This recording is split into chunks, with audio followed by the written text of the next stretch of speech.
Oh my goodness. Hello? It's been so, oh, my sponge.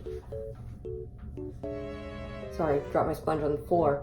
I'm taking you guys today on an adventure, and for those of you who are maybe not with the same political party that I am, or maybe you feel a little bit more conservative in your values, maybe this is a video that you can appreciate just to see what I'm seeing today. But if you're not about that life, I'm not gonna feel bad if you just go ahead and click out. I've always been a person for healthy discourse, so I'm not here to dog whatever candidate you like, whether it's Democratic or Republican. I just wanted to show you something cool that I thought was kind of neat. This is a candidate who I have supported for a while, and not to say that he's the only candidate that I've supported, but we're gonna go check him out today. I don't know what all is happening except for I was supposed to get dressed up, and I'm going with my daddy-o. We have a dead piece of hair back here that we're trying to take care of. So we're gonna go see what's going on and document the thing. One, because it's kind of different, and two, because I don't really keep up with this as much as I should. So let's go, guys. Of course, I'm gonna let you skip forward to that part so I can get this last piece back here. Bye.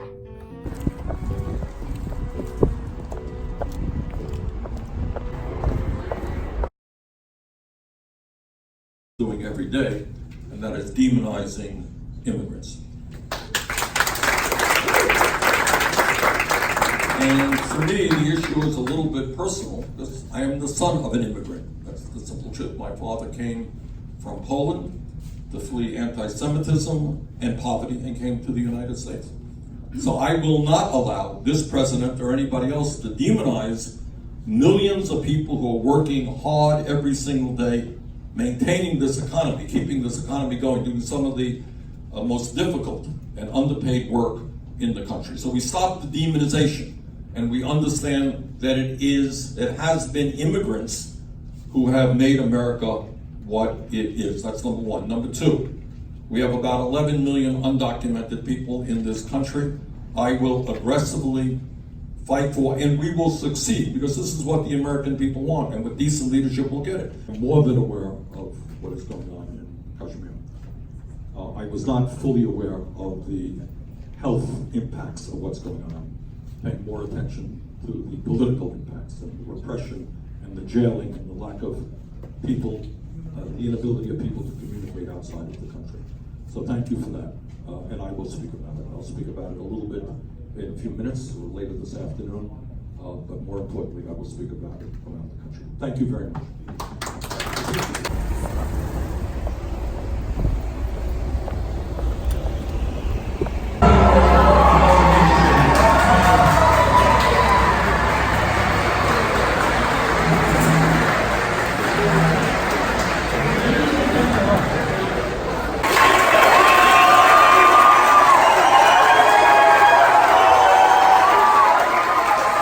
When you care about me and my family, that we are in this world together.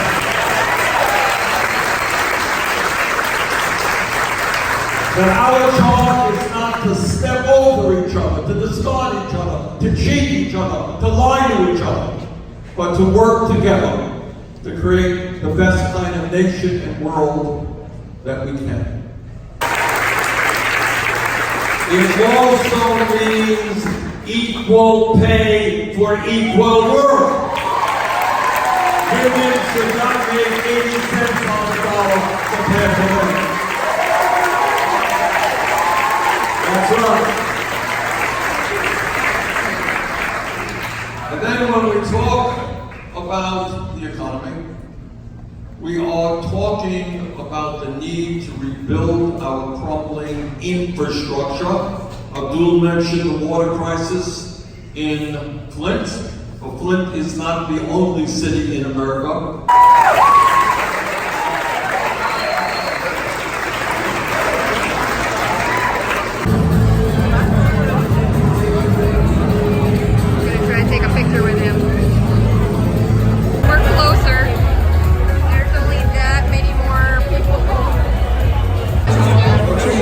tag off. What? Make sure you take your tag off. He said. Okay. Doesn't look good. Okay, so in an effort to, I guess, scramble to the second part of my weekend, which is going to be Bernie's Burger Bus, because I just spent the first part of this video with Bernie Sanders, I'm just gonna do it like this rather than where I set up the camera over there, you know, sit down and talk or whatever. But I mean, honestly, I had a great time. He's a great candidate, no matter what you say.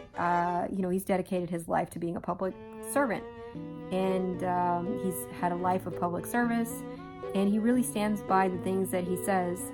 The one thing that I wish that didn't happen today was we got actually stuck. My dad and I got stuck behind an accident on the way over there, and okay, sorry, excuse the binging of my computer.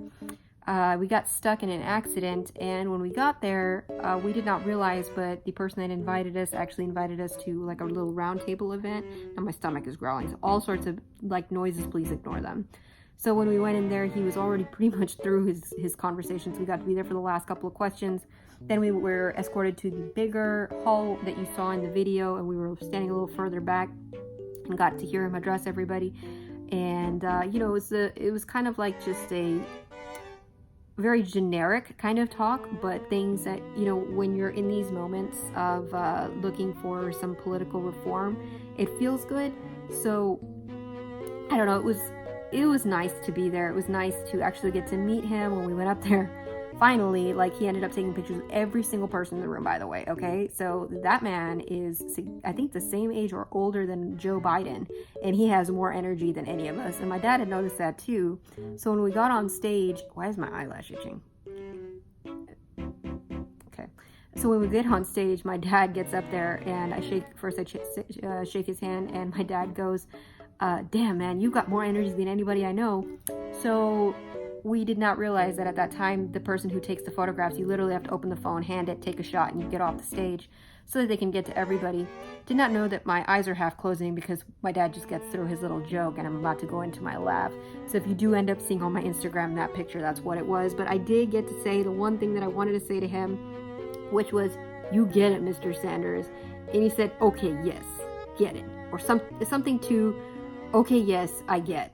That's what he said. That's what it was. I remember because I was like, how do you know that that's how I talk? Okay, cool. So shout out to Mr. Sanders for being awesome. And I really hope that, you know, that he gets a fair opportunity this year to represent the people that vote for him and the mass majority of people that tend to appreciate him. Again, I think I had opened this video by saying, you know what, if you're not part of the, you know, movement, or you're not a fan of Bernie's, or you're not a Democrat, or you're not a liberal person, it's okay to not be a jerk. It's okay to be open-minded and be respectful. So if you do want to drop a comment, you know, I'd really appreciate that respect that he shows everybody on their day-to-day basis, and hopefully that I've shown you today, and just sharing my journey. And yeah, that was my random Saturday adventure, and now I'm gonna go have Bernie's Burger Bus, which if you live in Houston, you need to go, because it used to be a bus that served burgers, and now they put the bus in a restaurant that serves burgers. Check you guys out later. Bye. I don't know why I blink so long. Bye. Why were you saying no? Why were you saying no?